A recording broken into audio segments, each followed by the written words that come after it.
Alright, ghouls and gals, like all my new movie reviews, I'm gonna keep it short, sweet, simple, and to the motherfucking point. Alright, let's get it started. Rocketman stars Taron Egerton, and this guy right here, and this guy right here, and it also stars this lovely actress right here. And I just want to say, guys, I loved Rocketman. This movie was incredible. This is probably one of the best musicals that I've seen in a very long time. Yes, it was even better than this one. Trust me, this movie is a whole new world. Yes, this movie is so amazing. It truly lives up to his name, Rocketman, because this movie fucking rockets you to fucking feel just so many fucking feels, guys. There's so much fucking feels in this movie. But before I get into all that, let me tell you what this movie is about. For those of you who don't know, Rocketman is a story about Elton John, who is an incredible piano player, incredible singer, and just an incredible performer all around. And if you're not familiar with Elton John's work, you should get out there and listen to some of his many hits like Tiny Dancer, Rocketman, I'm Still Standing, just so many many songs. One thing that I can say is that this movie, it could have easily been a carbon copy of that other biopic. Yes, it could have been a carbon copy of Bohemian Rhapsody, but it isn't. Rocketman.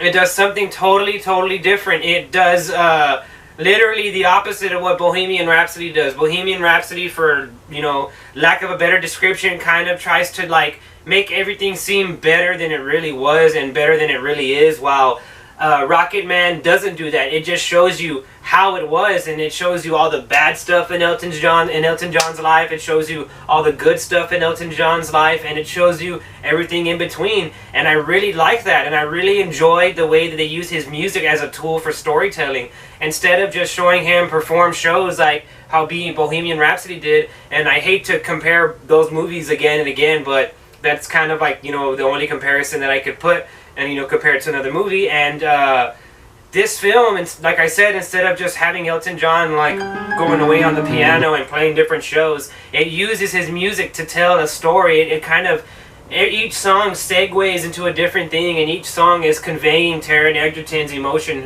he's portraying Elton John in the film, and it really does a good job of that. And there's also some musical numbers thrown in there, and they're incredibly well choreographed, they're incredibly well shot. The whole film looks beautiful. It's shot very well, and this film, it could have easily been cheesy and corny and like laughably bad, but it's not. It is a very good movie. It's a movie about excess. It's a movie about your self-doubt, you know, self-loathing. It's about, you know, also it's about loving yourself and, you know, embracing who you are, and kind of, you know, just getting yourself out of a hole that you thought that you could never get out of. And for that, I love this movie. This movie is, it's a great movie, and I also love that this movie goes there. This movie's not afraid to show Elton John be a homosexual. And again, I hate to compare this movie to Bohemian Rhapsody, but Bohemian Rhapsody kind of shied away from showing Freddie Mercury as being a homosexual, as while Rocketman shows Elton John being a homosexual, because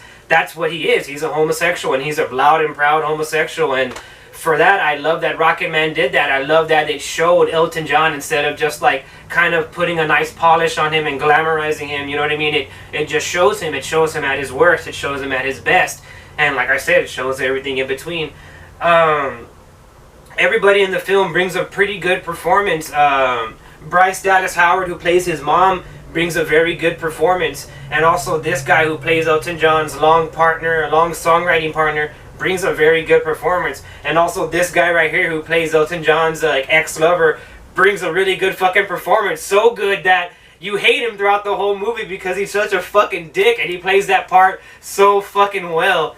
I cannot sing enough praise for this movie, because this movie it's just so good. I mean, it lives up to the tagline. This movie is literally a true fantasy. I mean, the way that they direct this film is kind of like if they put a camera inside of Elton John's head and you're like viewing it through his perspective, and that is super cool and super awesome. And I just love the direction of this film. I love the music, and again, I love the way how they used Elton John's musical catalog as a storytelling tool. And I'm not going to stand here and talk about this movie forever, because I want you to go out and see this movie. This movie is so it's weird, but it's so uplifting, this film. At the end of the movie, you're kind of just like rooting for Elton John. You're just like, yeah, he is still standing here. That's one of the songs.